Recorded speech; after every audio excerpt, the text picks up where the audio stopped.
Oke, selamat datang di segmen selanjutnya nih, ya kan? Di segmen yang sudah setelah yang tadi sekolah, mahasiswa, intern, kita masuk ke dalam dunia kerja gitu kan ya. Jadi baru masuk di dalam dunia kerja.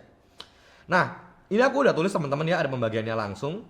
Di sini kita akan langsung ngobrol. Kira-kira seperti apa sih? Tapi pertama yang mungkin akan aku bedakan adalah di sini aku tidak membedakan lagi antara kamu tinggal sendirian, kamu tinggal bersama orang tua. Kenapa? Ya, karena aku anggap kamu adalah satu individu yang sudah bisa dan harus membiayai dirimu sendiri. Jadi kita anggapannya kita kesampingkan dulu pendapatan dari orang tua, ya. Nah, selanjutnya di sini pos-posnya itu sama. Ada kredit, ada insurance, ada saving, dan di belakang ada surprise. Cuma di sini teman-teman, yang harus kamu tahu adalah kamu harus pedulikan dulu nih yang namanya kredit ini. Kenapa? Karena kredit ini teman-teman, in the same time dia adalah pedang bermata dua. Di saat yang bersamaan lagi, you have to yang namanya build your own credit score. Buat KPR lah, buat KKB. Itu perlu banget tuh. Yang namanya kamu punya kredibilitas di skormu ini. Tapi kalau misalnya kamu melebihi dari batas maksimummu, itu akan jadi pedang yang malahan akan kena kamu sendiri. Bukan kamu bisa memanfaatkannya, tapi kamu yang dimanfaatkan. Jadi jangan sampai, oke? Nah, maksimumnya adalah 35%. Kalau insurance tetap sama, minimalnya adalah 10%. Saving minimalnya 10%, tapi di sini ada yang berbeda gitu kan. Ada NWLS. Apakah itu gitu kan? Need, want, dan juga lifestyle. Di sini aku tidak membedakan lagi di mana need-mu dan juga want-mu and juga your lifestyle. Aku tidak membedakannya lagi. Kenapa? Pertanyaannya. Karena gini, ceritanya kalau misalkan kita bedakan lagi, bisa-bisa mindsetnya kita sebagai manusia adalah, oh kita punya yang namanya pos sendiri nih untuk kita senang-senang. Ya, sebenarnya nggak masalah kalau misalkan kamu bagi lagi di sini. Nih, kamu bagi lagi tidak masalah. Tapi maksimumnya adalah 45%. Sel, kalau misalkan aku tidak punya insurance, apa yang harus aku lakukan? Yang harus kamu lakukan adalah masukkan ke dalam saving. Ya kan? Sel, kalau aku nggak punya hutang, apa yang harus aku lakukan?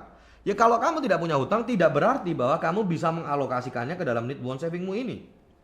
Sel, kalau misalkan hutangku, ya kan, itu adalah hutang konsumtif, itu seperti apa? Hutang konsumtif, ya teman-teman, itu dibedakan di sini. Ada dua, ya. 20% adalah untuk yang produktif ya. Ini maksimumnya. Kalau yang hutang konsumtif itu 15%. Tapi sekarang pertanyaannya, yang boleh dimaksimalkan adalah hutang yang produktif. Kalau kamu punya hutang produktif 35% itu tidak masalah. Tapi kalau kamu punya hutang konsumtif itu 35% atau melebihi dari batasnya yaitu 15%, saran saya segera dilunasi dan jangan, oke? Itu ya, jadi kita ada 4 pembagian di sini teman-teman ya, dari kredit, insurance, saving dan juga need want and juga your lifestyle itu seperti apa.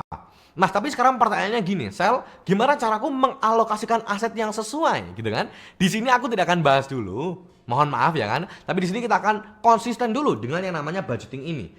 Apakah boleh diganti-ganti? Jawabannya adalah boleh, ya. Cuma di sini saranku adalah yang boleh kamu ganti adalah dari need, want dan juga your lifestyle serta ke kreditnya. Untuk insurance, kalau mau hilang dulu nol nggak masalah.